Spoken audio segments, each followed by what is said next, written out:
Hola, si te quedas de ese lado de la pantalla, te invito a que escuches esta prédica que va a ser de edificación para tu vida, para tu familia y para tu casa. La prédica de hoy tiene que ver con los escogidos de Dios, aquellos que somos elegidos por nuestro Señor.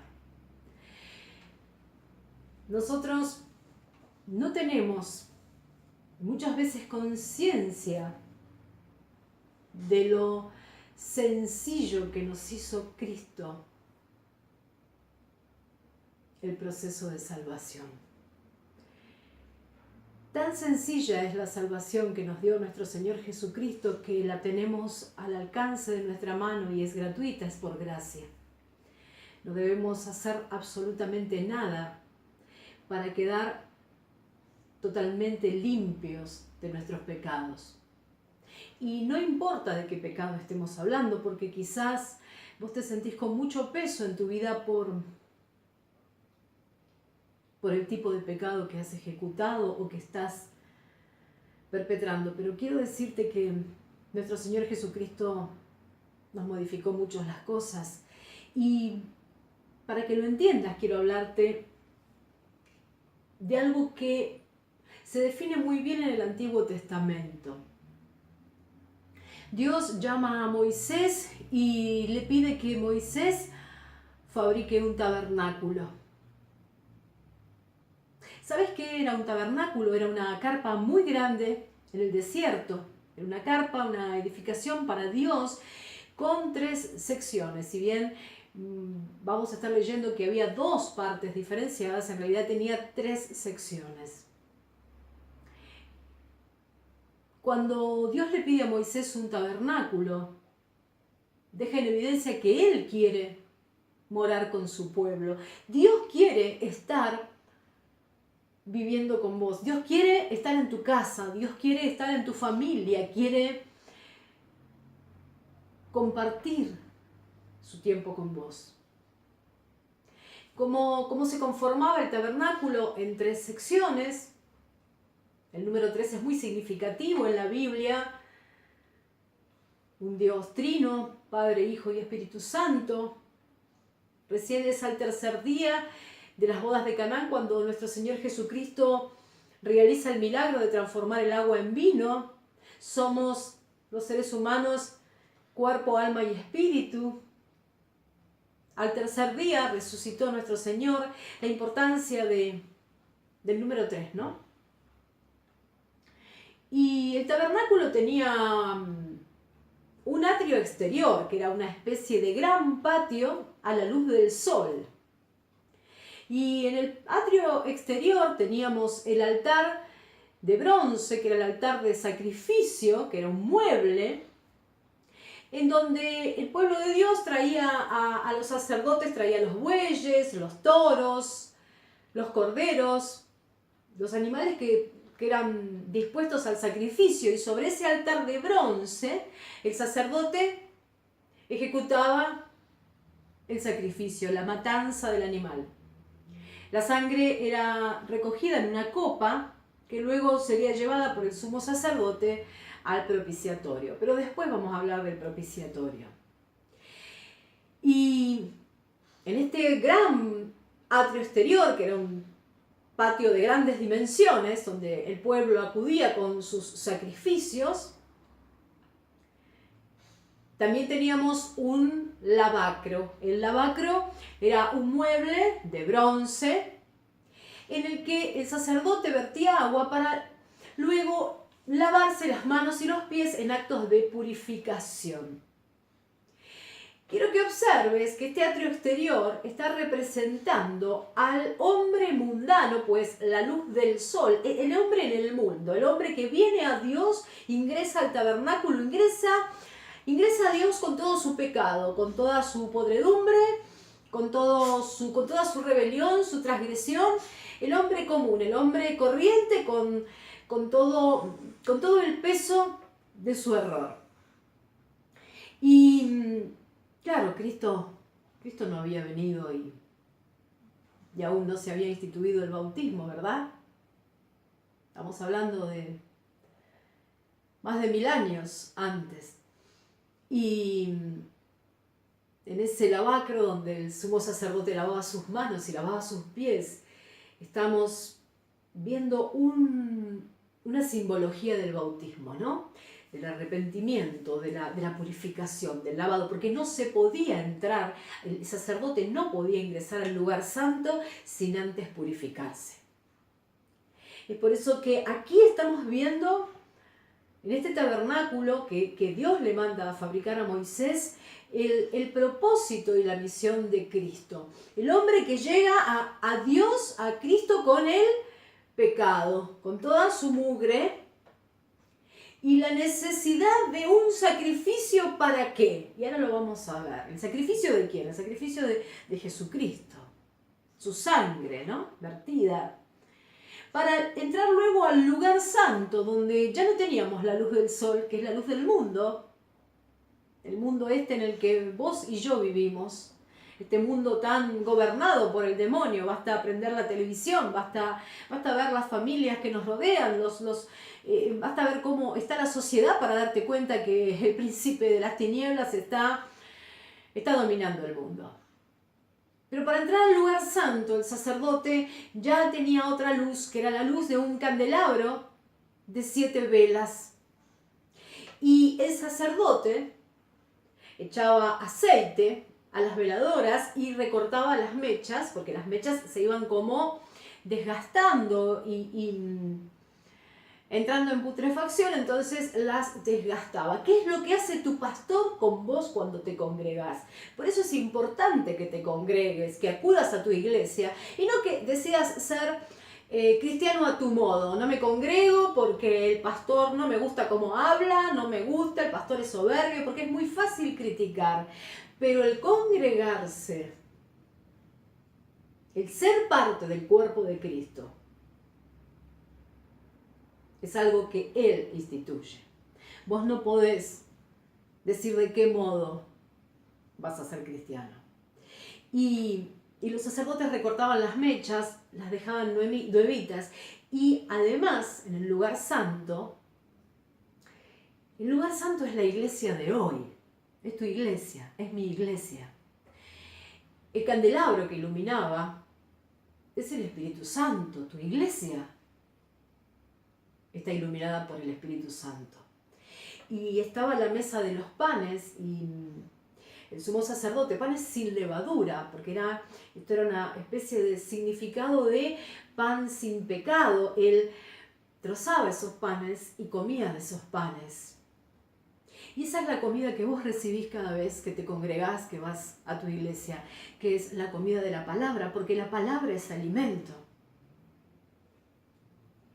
Yo no puedo aceptar que alguien me diga que escuchó palabra y que esa palabra no lo alimentó. La palabra de Dios siempre alimenta. La palabra de Dios te puede quebrantar, la palabra de Dios te puede doler, la palabra de Dios te puede golpear. Pero la palabra de Dios siempre es alimento y es necesaria en la vida del cristiano. No podemos vivir sin palabra de Dios, sin alimento. Y a eso debemos acudir, a congregarnos, al alimento que es la palabra y bajo la luz divina que es la luz del Espíritu Santo. Pero observa esto. Había un altar que era el altar del incienso, una mezcla de resinas y de hierbas que tenían los sumos sacerdotes que quemaban, ¿sí? Pasaban el incensario y del lugar santísimo comenzaba a brotar un riquísimo olor fragante que invadía todo el lugar santo, porque la iglesia no puede oler a podrido. La iglesia no puede tener cristianos que huelen a podrido. El olor a podrido debe quedar afuera. Sin embargo, hay cristianos que no logran entrar en comunión con Dios y aún dentro de la iglesia huelen a podrido, por eso que están en desobediencia. El lugar santísimo era impregnado de ese aroma para nuestro Señor. Y hoy, ¿sabes qué es lo que impregna nuestras iglesias en la actualidad? Nuestras iglesias son impregnadas con tu adoración, con tu alabanza, con tu oración. Son iglesias impregnadas con un riquísimo olor que llega a los cielos directamente. Dios abre los cielos sobre las iglesias donde la adoración fluye. Pero estamos hablando de la adoración que sale del corazón. No estamos hablando de voces solamente, estamos hablando de adoración que sale del corazón, de la adoración que se entrega, de la alabanza, de las lenguas, del don de lenguas que brota en las iglesias. Eso es lo que debe perfumar tu iglesia. Yo te quiero preguntar, ¿estás perfumando tu iglesia? ¿O estás yendo a tu iglesia para criticar a tu hermano, al pastor, a la señora del pastor, al que es pecador y encima estás usando el dedo y estás señalando? Porque si estás siendo cristiano de ese modo, si estás siendo cristiano con odio y no estás llenando de fragancia el lugar santo, donde el Espíritu Santo es quien te está iluminando, donde la palabra es tu alimento, estás en desobediencia y el grifo de la bendición se cierra. Y quiero explicarte un poco, ¿no? Por qué estamos hablando de que estos muebles eran de bronce. Cada vez que leas madera en la Biblia, la madera habla de la humanidad. El bronce habla de juicio, ¿sí? Tanto el altar donde se hacía la matanza de animales, como el lavacro donde se lavaba el sacerdote, como el candelabro, todo era de bronce, porque el bronce es juicio, eran actos para juicio. ¿Quién eleva el juicio? ¿Quién hace el juicio? Nuestro Dios. Cuando en la Biblia leemos plata, la plata es un mineral que siempre habla de redención. Por eso nuestro Señor Jesucristo fue comprado por 30 monedas de plata, porque la plata es el pago de la redención, habla siempre de redención. Y cuando leamos oro, tenemos que saber que el elemento oro tiene que ver con la deidad, con la divinidad, pura y exclusivamente con Dios. Dios está representado por el oro. ¿Por qué es necesario que aprendamos esto? ¿Por qué es necesario que escudriñemos el Antiguo Testamento, que saquemos palabra? Mira, Pablo en Romanos 15 nos deja muy en claro, dice, de hecho, todo lo que se escribió en el pasado, lo que está escrito en el Antiguo Testamento, se escribió para enseñarnos, a fin de que, alentados por las Escrituras, perseveremos en mantener nuestra esperanza.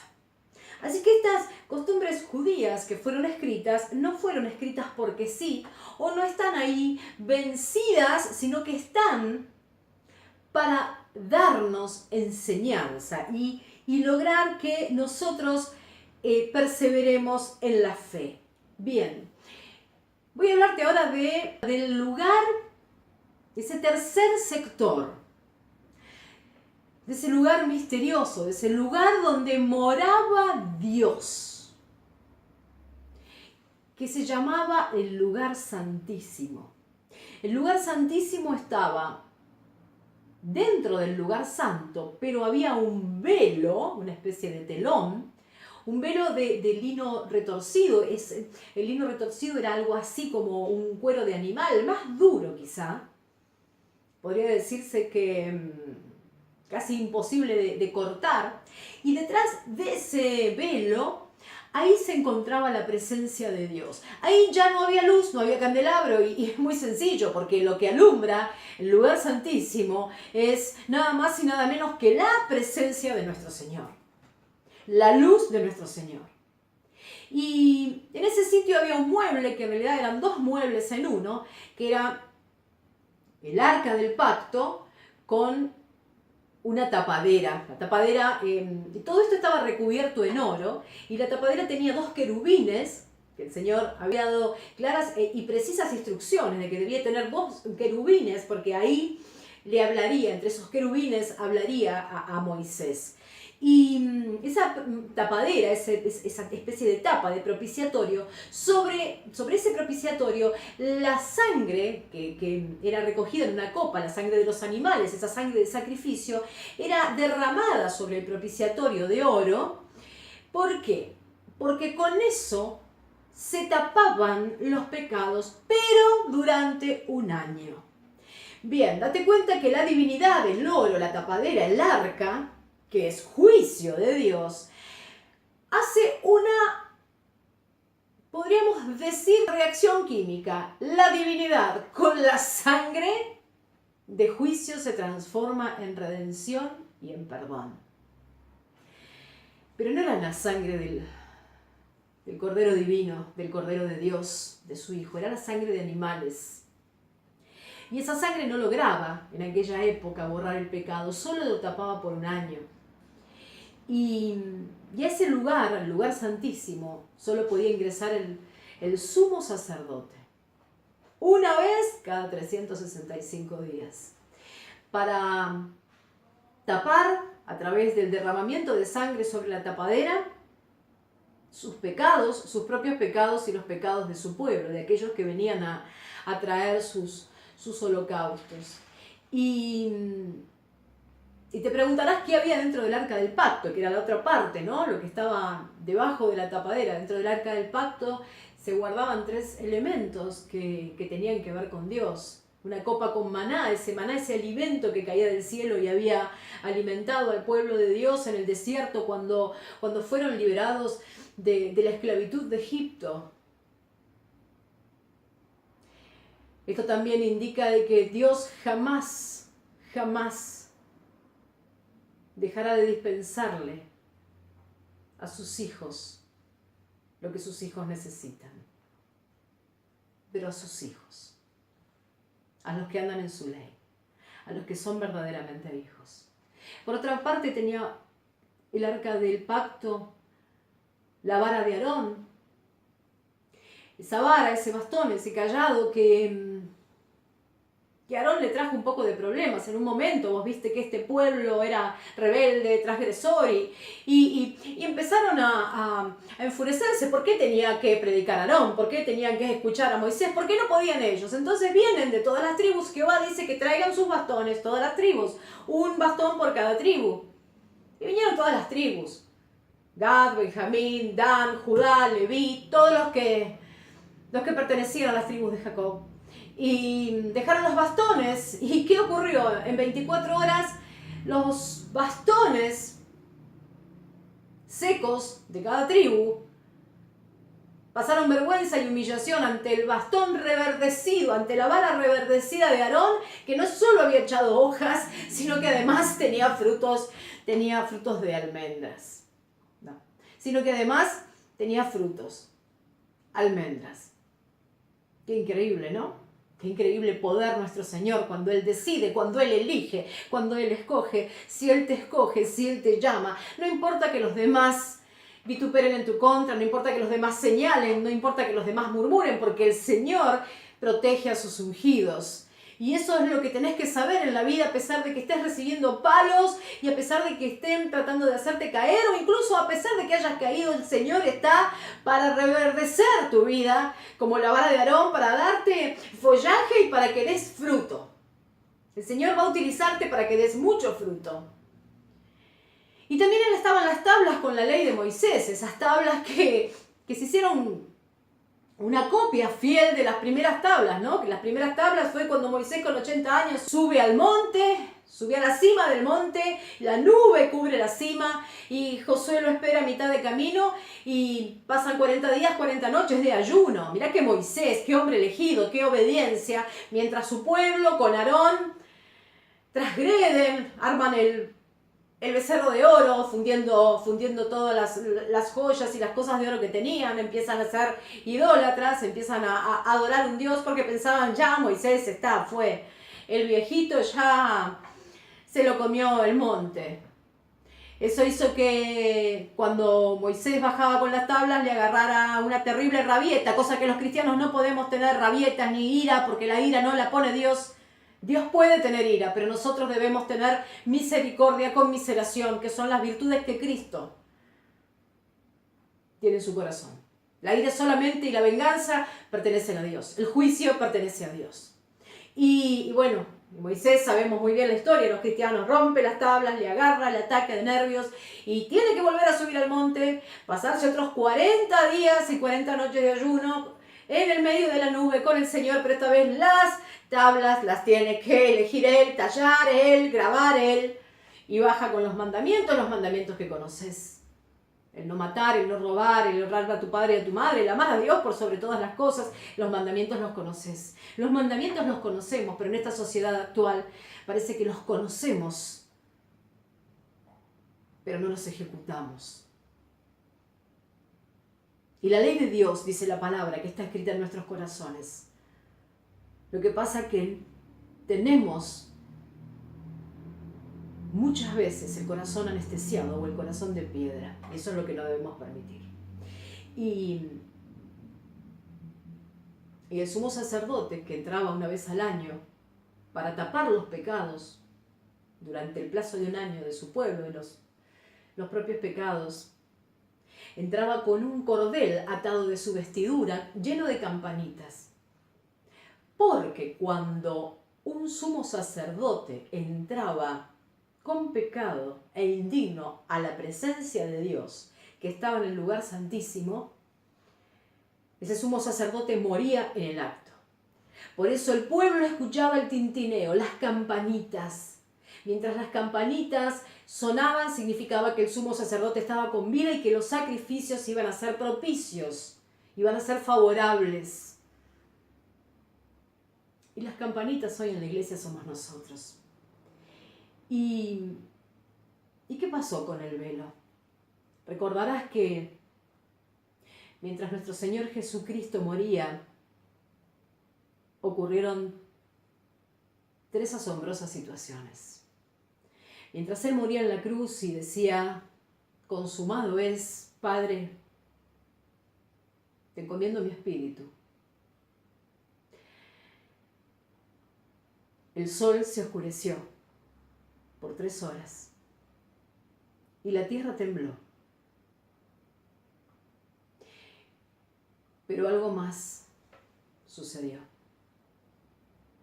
Mientras, como hienas rabiosas y endemoniadas, los sacerdotes del templo se reían porque habían logrado matar, liquidar a nuestro Señor Jesucristo. El velo del templo, el velo que separaba al pueblo de la presencia de Dios, se rajó. Y se rajó de arriba hacia abajo, porque el mismísimo Dios estaba arrancando de una vez y para siempre la distancia con su pueblo. Porque el camino, el sendero hacia Él, ya había entregado su sangre. La sangre propicia para lavarnos el pecado para siempre había sido derramada. La sangre de nuestro Señor Jesucristo. Por eso yo te invito a que agaches tu cabeza ante nuestro Señor Jesucristo y que confieses tus pecados. Y no importa que ya lo hayas aceptado. Y si no lo aceptaste, este es el momento de que lo aceptes. Que confieses tus pecados y que le pidas al Señor que su sangre sea propicia, que su salvación dada en gracia esté realizando sobre tu vida una transformación, que es la nueva vida que Él te prometió.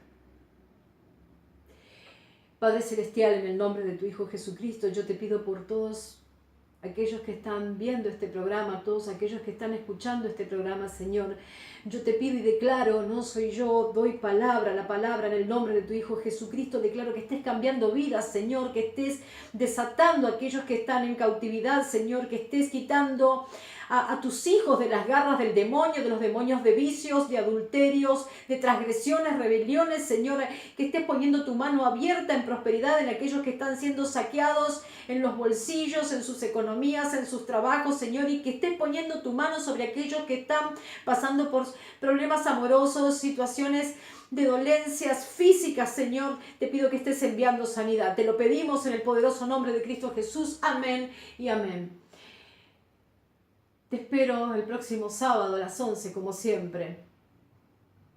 Somos Ejército de Dios, Renovación del Alma.